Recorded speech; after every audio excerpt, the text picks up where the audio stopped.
Hey everyone, and welcome to Already Cancelled. I'm Peter, that is Tara, and we are going to talk about the Twilight Zone Season 2, Episode 12. It is called Dust.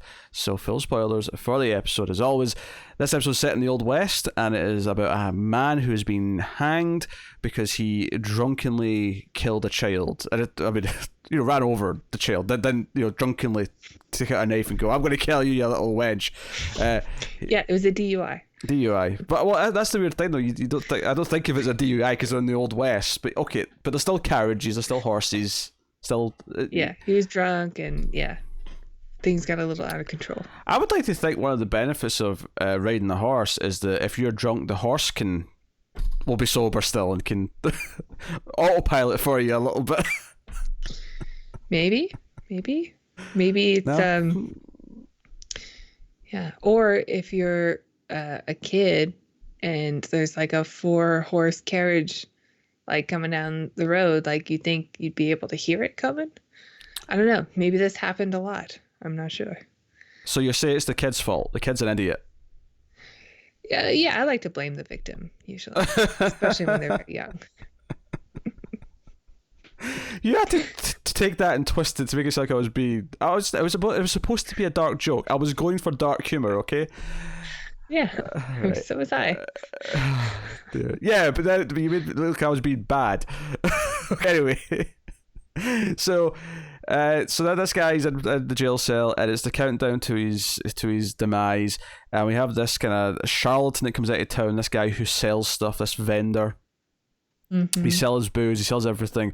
He sold the rope to the hangman for this execution, and he ultimately ends up trying to sell to the father of the convicted criminal here that he's got magic dust that he can sprinkle on people to make them feel empathy for his son, and it might stop the hanging. So that's kind of what the ad break is like. I mean, the ad break is because he tells this the little girl, obviously not the dead one. Let's make that clear. The little girl in the family to go and tell her grandfather that, hey, like, tell your grandfather I've got some magic dust that if he gives me 100 pesos for, I'll give it to him. But then we see him fill up this little sack with just dirt off the ground, like he's just going to sell him nothing. I have a question about that. About dirt? Yeah. Because first he dumps out what looks like dust, and then he fills it up with dirt. Oh, your question is what was already in the bag that he thought... Yeah. Like, why couldn't you just use what was in the bag as the magic dust as opposed to the dirt that he picks up? Yeah. I mean, maybe it's like laundry detergent or something. Maybe something with an odor. Yeah, maybe it was something obvious, yeah. Or maybe it was like, I don't know, really fine, like, I don't know, sugar or something like that. Because it's black and white. We can't necessarily see exactly what it is to the same extent. So maybe it was something that was obviously this thing, and dirt, of course, is... I mean, you'd think it'd be obviously dirt, but you've been told it's magic dust. So you accept that. Well, you don't accept it, but he's very distraught. He's upset that his son's going to die, and he made a dumb mistake, but he shouldn't be executed for it, is obviously his feeling. But that's the gist of the episode, and of course, as soon as we see him fill this bag up with dirt, I immediately thought to myself, well, it's the Twilight Zone. The obvious thing to happen here is that it somehow works, right? That's like, where else are we going with this if that's not where this is? And it's not exactly what happens. It's just not like he throws the dust around and it works, but something. There's no like musical chime to let you know something has happened. Doodly doodly doo. But something happens, which obviously is Twilight Zone.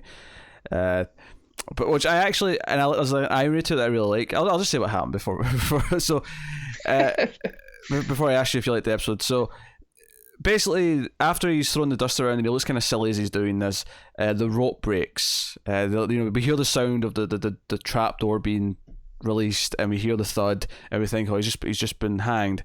But when we finally see the rope, it's snapped, and he's fine. He's on the ground because the rope snapped, and everyone's just kind of dumbfounded. And the charlatan, the huckster, he's like, but I just sold you that rope. That's a brand new rope. There was this and that. There's no way it could have broken. And I kind of like the irony here that he tried to sell this fake magic dust to the old man, which obviously wasn't going to work. I like the idea that the rope he sold was also shit. and also didn't work, and that's why this turned out this way. So that's the read on it. There's no Twilight Zone supernaturally, because obviously they're all thinking it was an act of God or something, like, Right. And Yeah. I mean, the whole theme of the episode is about forgiveness, and that's a big theme in the New Testament. So when they witness a miracle happen, then maybe they remember, the forgiveness part of it. The boring Testament, all the murder and stuff's in the Old Testament. Oh yeah, the Old Testament's way better. I don't know. I have read the Old Testament, but I haven't read anything from the New Testament. I was really cracking that joke because we just did A Clockwork Orange, and that was a plot point, and Yeah. that. But Check out our review for more thoughts. Yeah, check out a review on the Atomic Cinema Experiment. So, how did you feel about Dust? I liked it. I don't think that's one that's gonna like stick with me for a while, but it's definitely like pretty good. I like the production aspect of it too. Like it's a very good looking episode. It's a lot of cool shots. Oh, what do you mean by good looking? You're saying it's not one shot on videotape? Is that what you're saying? No. Well, but it's also that's true as well, though. It's shot in film. It's not a videotape episode. Oh, okay, yeah. Like, did I miss that? Like, it looked really good. No, I did. I was just Okay. I was adding on that that's partly why it looks good is because it's not shot in shitty. It's Yes. it's shot in film. It looks really good. It looks like the next one's also shot in film based on the ending. The next time. You're so paranoid about these. Like, am I going to have to watch one with poor production value? Well, we're 2 down. We're 4 to go. There's still 4 left, and it's like the booby It's a prize. It's like you put your hand in the box wanting the gold or wanting the a free pass to a movie or something, and you pull out just like I don't know, like a used Q-tip. It's like Oh. I don't know what this booby prize thing is that you're describing. booby prize. You ever heard of a booby prize? Was that just a No. UK game show thing? I think so. It was like the joke prize that you got is like a haha to rub it in. No. Uh, Sorry. Okay, maybe that's a I UK was thinking thing. more like jelly beans. There's a brand called Jelly Belly, which has like 36 flavors, and 34 of them are great. But there are these, for some reason, they decided to make butter popcorn a flavor, and it's disgusting, and you'll get it, and it just ruins your day. Okay, fair. I'm glad I explained what a booby prize was to someone who didn't hear. And for those of you excited, Also, I don't like the peanut butter one. I'm not a fan of. I love peanut butter, but it shouldn't be a jelly bean. anyway, what was that? You caught me off guard with your misunderstanding of what a booby trap or a booby prize was. I think I spoke for many when I asked that question. People knew. There's people out there who knew. And the episode's not bad. Episode, I didn't love it. I thought I was going to because I really liked the opening. When because the guy who sells everything, he comes in to the jail cell and he's basically like throwing it in the guy's face, like, "Oh, you're going to die today, and you deserve it for what you did." I did think he was a wee bit too expositionary. There was a couple of clunky lines of dialogue where he kind of. He tells him what he did in a way that sounded really weird. It's like he knows what he did. He knows why he's here. Like he doesn't. He didn't need to explain to him in detail what he did to get here. Well, I thought maybe he was going to get more of his comeuppance, the guy who was clearly taking advantage of the situation to sell things to people who are grieving, who are vulnerable. Yeah, but he isn't really. That said, though, I did like the themes it was setting up. I liked that he was this loudmouth asshole, and that the sheriff was kind of like, "No, shut up. We're not having you here today." And then when the funeral outside, which by the way, the funerals and the little girls in the same day as the hanging of the dude, that feels a bit coincidental. But I guess maybe the process was quicker back in the day for some of these things. I guess so. I mean, funerals tend to be pretty quick after the death, but usually the justice part takes a while longer. But he comes up and he stops him from, because he's saying to the parents, "Ah, don't worry, he's going to get what's coming to him today." And he comes up, "No, they don't want to hear this right now. Back off." So I like the themes that it was setting up. I did feel by the end of the episode, because I really liked the first half, and the second half is solid, but I did kind of feel in the second half that, how did I put this? I don't like when I say it was stalling for time, but it kind of felt like it didn't really have enough story to actually fill the entire second half. So there was a lot of kind of quiet like reactions that lasted a long time to some of the things that were going on. You know, Yeah. when the rope snapped and it was kind of just this sort of asking the parents, like, you know, do we try and hang him again today? Is that what you want? And there was kind of a long sort of thought out process of them just sort of staring and eventually saying, no, there's been enough today. And, you know, Enough. Yeah. yeah. No, this ends here, you know. I imagine going through the hanging process would be enough anyway for punishment.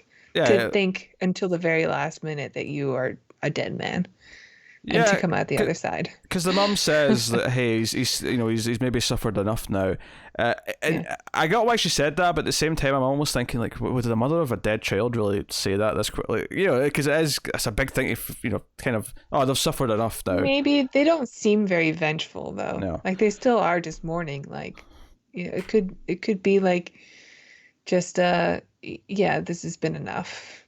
It is worth mentioning that, like the sheriff's not that vengeful. The sheriff even says at the start that he, you know, Yeah. he's got tears for both him and the girl who died. Like he's not, the whole thing's a tragedy. He's not like in spite of this guy. Yeah, plus how awful would it have been to go through the hanging and come out alive at the other end only to just be hanged again. That is definitely, I don't want to say overkill, but like I mean, it's that's a lot of torture. it's literally overkill, technically. Yeah. Just, you know, it's that's actually a good word to use. But the point I was getting at though is that it's only him and the parents that don't seem to be vengeful. Like the huckster is very much like gunning for blood, but so are the townsfolk, because, you know, like parents bring their like families full of kids to see their first hanging, and when the father, There's an entertainment value to it that's kind of grotesque, but I mean, it's also like, what else are you gonna do? and when the They live in the Old West. and when the father of the convicted, you know, I mean, murder is not the right word. He didn't murder the girl. You know, it was, and you know, it was more manslaughter, I suppose. But Yeah. hit and run, I guess you'd call it. It feels weird to call it that when we're. Maybe he's also, you know, he is an immigrant, so I think there's a little bit going on there. There's a, Like there's a little bit going on there. But when the maybe father, that's why also the hanging's happening so quickly. yeah. But the point I was trying to make like 3 minutes ago is that when the father tries to like sort of speak up for his son in front of the jail cell, the crowd start throwing rocks at him. Like this entire crowd is out for blood. They want the blood of this man. They want to see this vengeance carried out.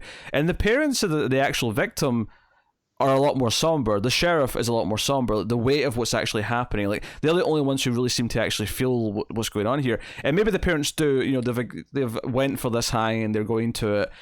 Like, there's almost maybe an interesting subtext here of like how much of this is because they really wanted him to be killed, and how much of it is because this is what was expected of them, or expected of the scenario, kind of thing. So, yeah, this. Apart from like the rope breaking, which does seem like a little bit supernatural in a way. There's not really a lot of Twilight Zone feelings in this episode, but it is really good. I do like it actually. And even the slow parts in the middle where things kind of dragged out a bit did allow for some of the characters to, like the father of the guy that's getting executed, to have to work up some more sympathy. You know, he said he pulled all the money together to try to buy this magic dust from his family. Like they sold their horse and they sold their wagon. You know, everybody came together for this little bit of hope. You know, it is building to something. It's not like a man in a $4 room where you're just like, of course, yeah. It's not stretching out. It's definitely better than that, because it's got a much better production value in terms of its set. I think the actors or the lead roles are all pretty good. I really like the moment where the old man is like sprinkling the dust around and he's saying, "Feel the magic, feel the magic," because he looks so desperate and pathetic. You really kind of feel bad for him. Oh yeah, and when the trapdoor opens and if you know the body hits the ground, like you're on him still. Like the old man is the one that just like he's realizing that it's happening, and he just and the dust has failed, and he's just like curled up in the fetal position, and it's real heartbreaking. Yeah, and he turns around and it's his reaction we see before we see anything. We don't see the rope that is snapped until he's already reacted and we see his reaction first. Because that builds the mystery of it. So it's actually a pretty well done episode. Like I say, it's weird that the complaint is almost that there's not enough Twilight Zone-ness in it, bizarrely. Yeah. But as it is on its own, it's actually fairly well done for what it's doing. So I don't have too many complaints. Like I say, I felt like it was maybe drawing out a little bit in the second half, but not by much. Like not to the point where I was sitting bored by anything that was happening. It was just so much that more so that I felt like your core idea isn't got that much twists and turns in it compared to some episodes where, you know, usually Twilight Zone will present an idea that's kind of eerie or supernatural or science fiction-y, and then at the end, and the character will realize what it is by the end of the first half when we go to the ads, and then the second half they'll sort of exploit it or be worried about what it is or whatever it may have set up, but then there'll be another twist or turn at least once, if not multiple times, that kind of turns it on its head.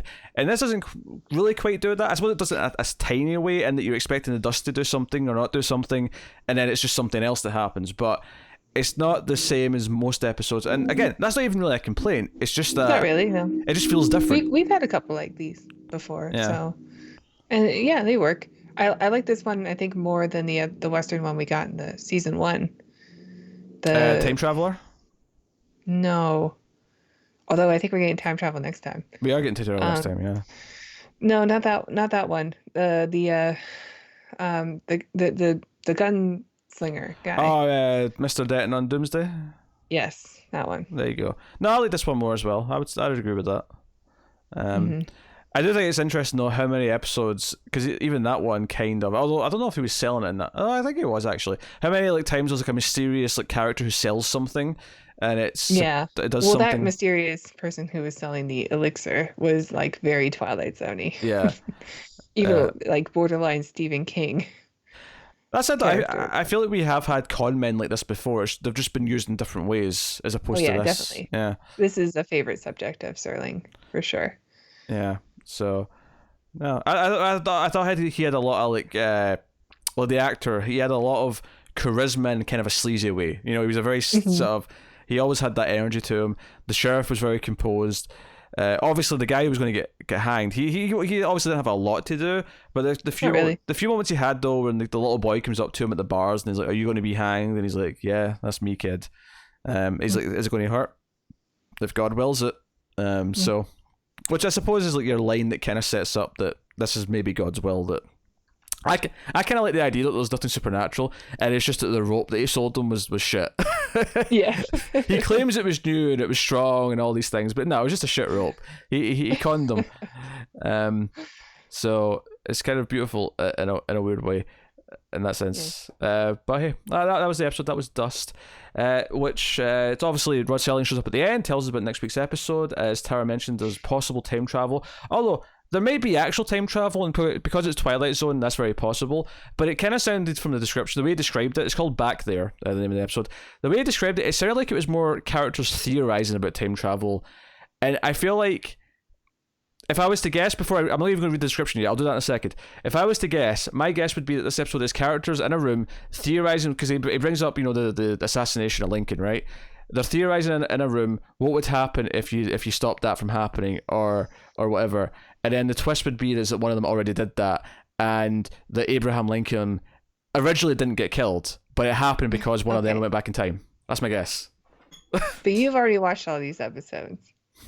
Technically, that's true, but I don't remember this one. It's true. I don't remember. I didn't remember this one either. Dust. No, me neither. This felt like a first watch for me. Yeah. A lot of the episodes have been. There's only some of the bigger ones that I've remembered. I've been kind of honest here. You know, whenever one's popped up, where I'm like, oh, I remember this one fairly well. I remember whatever. I don't remember this one at all. Maybe I'll remember it as I start watching it. But yeah, my idea, my main thinking, as soon as he mentioned it was like people in a room theorizing time travel, I was like, okay, the twist, maybe it won't be that they've already changed that specifically, but I feel like the twist already has to be that one of them's already changed something, and that's kind of what's revealed at some point. One comes from another time. Yeah. That'd be my guess, but I'll read the description. Maybe that may be completely wrong. That was just my gut instinct based on what he said. Okay. At a prominent club in Washington, D.C., a socialite A socialite argues about whether it would be possible to change history by travelling back in time. When he leaves the club, he finds himself in 1865 on the night that President Lincoln will be shot. So it's not remotely what I said. It's actually just someone travels in time. Yeah, and it is kind of similar to other time travel in Twilight Zone before, where someone just like ends up in their childhood home. Yeah. You know?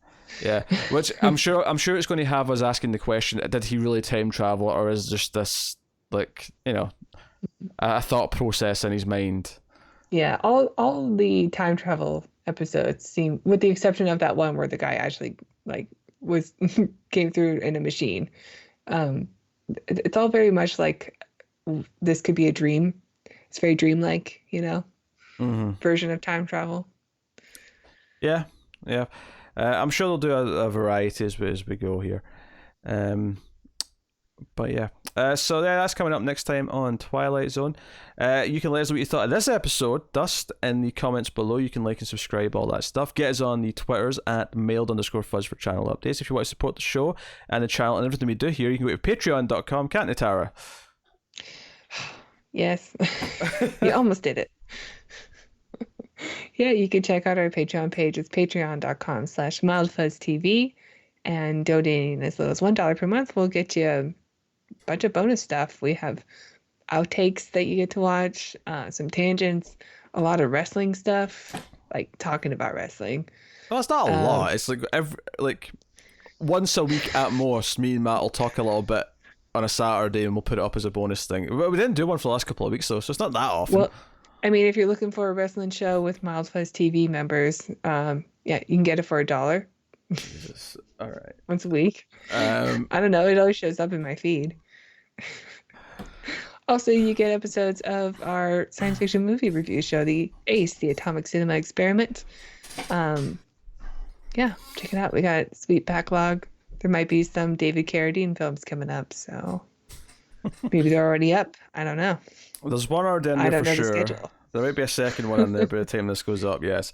But that's Patreon. You can, of course, ding the bell on YouTube for notifications, all the rest of it. All those usual things do help. But that is us, so thank you very much once again for watching or listening. We always appreciate it. Keep watching TV, guys, in the Twilight Zone.